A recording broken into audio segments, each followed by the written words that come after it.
அஸ்ஸலாமு அலைக்கும் ஃப்ரெண்ட்ஸ், எல்லோரும் எப்படி இருக்கீங்க? அல்ஹம்துலில்லாஹ் நாங்கள் எல்லோரும் நல்லாயிருக்கோம். நீங்களும் நல்லா இருப்பீங்கன்னு நினைக்கிறேன். நான் இன்றைக்கி வீடியோவில் என்ன செய்ய போகிறேன் அப்படின்னா, என்னோட ஸ்டைலில் நான் வந்து சட்னி தாங்க செய்ய போகிறேன்.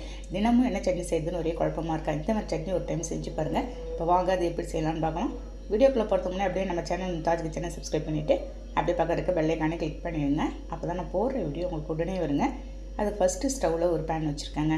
நான்ஸ்டிக் பண்ணி வச்சு ஒரு 2 ஸ்பூன் இருக்கும். நான் வந்து பியூர் கடலை எண்ணெய் ஊற்றிருக்கேன்.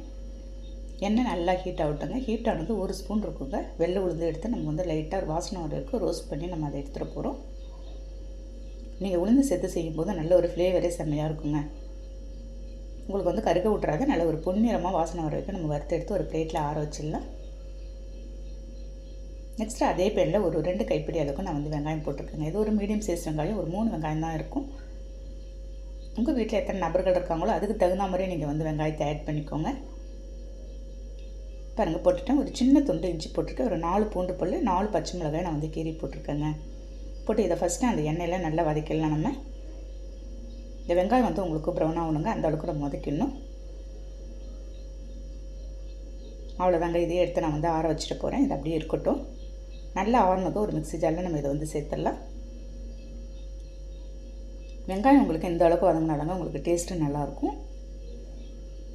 பாருங்கள், நல்லா ஆறுனதும் நம்ம வந்து ஒரு மிக்ஸி ஜாரில் சேர்த்துட்றேன். நான் வறுத்து வச்சுருந்தேன் இந்த வெள்ளை உளுந்தையே சேர்த்துடலாம் நம்ம.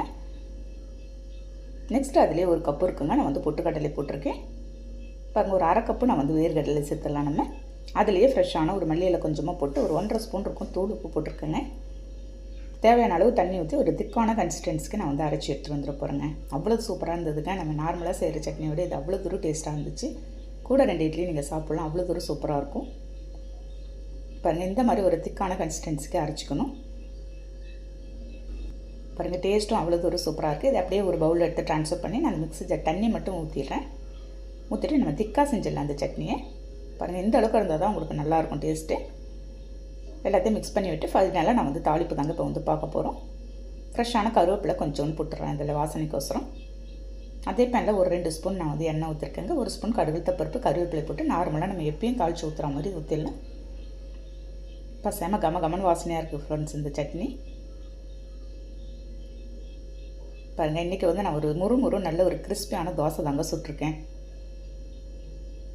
பாருங்கள், எந்த அளவுக்கு கிறிஸ்பியாக இருக்குன்னு அப்படியே எடுத்து இன்றைக்கி சூடாக எடுத்து சாப்பிட போகிறோம். இன்றைக்கி வந்து டேஸ்ட் எப்படி இருக்குன்னு நம்ம பார்க்கலாங்க. இந்த மாதிரி டிஃப்ரெண்ட் ஸ்டைலில் நீங்களும் வந்து செஞ்சு பாருங்கள் ஒரு டைமே.